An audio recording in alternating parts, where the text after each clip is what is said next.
Happy morning to all of you. அழகிய காலை பொழுதில் நற்சிந்தனையுடன் Pratibha Elangovan. A small positive thought in the morning can change your whole day energy. காலையில் நீங்கள் கேட்கும் ஒரு நற்சிந்தனை அந்த நாள் முழுவதற்குமான ஆற்றலையும் உற்சாகத்தையும் தரவல்லது. அந்த உற்சாகத்தோட இன்னைக்கு ஒரு குட்டி கதையோட நம்ம நாளை தொடங்குவோம். காட்டுல ஒரு பஞ்சாயத்து, நரிக்கும் முயலுக்கும். முயல் சொல்லிச்சு புல்லு பச்சை கலருன்னு, நரி சொல்லிச்சு சே புல்லு நீல கலர் அப்படின்னு. இப்படியே இவங்க ரெண்டு பேரும் சண்டை போட்டு பஞ்சாயத்து சிங்கத்துக்கிட்ட வந்தது. சிங்கம் பார்த்து கேட்டுச்சு, என்ன காலையிலேருந்து ரெண்டு பேரும் வேலை செய்யாமல் எதையோ சண்டை போட்டுட்டு சுற்றிட்டே இருக்கீங்கன்னு.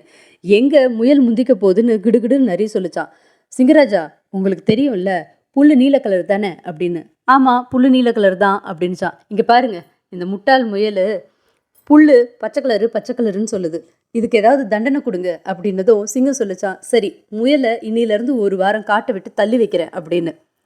ஐயா ஜாலி, புல்லு நீல கலர் தான், ராஜா தீர்ப்பு கொடுத்துட்டாரு அப்படின்னு நரி ஓடிடுச்சான்.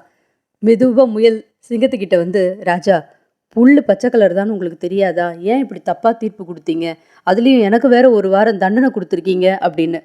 சிங்கம் சொல்லிச்சான், தண்டனை புல்லு பச்சை கலருன்னு சொன்னதுக்கு இல்லை, இந்த முட்டாள் நரியோட சண்டை போட்டு இவ்வளோ நேரத்தை வீணடிச்சிருக்கிறியே, ஆமான்னு சொல்லிட்டு வேலையை பார்க்காம அப்படின்னு சொல்லிச்சான் சிங்கம். இது கதையை கேட்கும்போது நீங்கள் யார் யாரு கூடலாம் பேசி நேரம் வீணடிச்சது ஞாபகம் வருது அப்படின்னு பாருங்க. இனிமே யாராவது 2-2-5ன்னு சொன்னால் ஆமான்னு சொல்லிட்டு போய்கிட்டே இருங்க.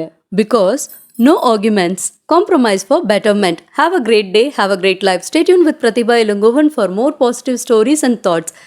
இருங்க கதையை கேட்டுட்டு அப்படியே போனால் எப்படி? சப்ஸ்கிரைப் பண்ணுங்க, அப்போ தான் அடுத்த முறை போடுற கதை உங்களோட இன்பாக்ஸ்க்கு வந்து சேரும்.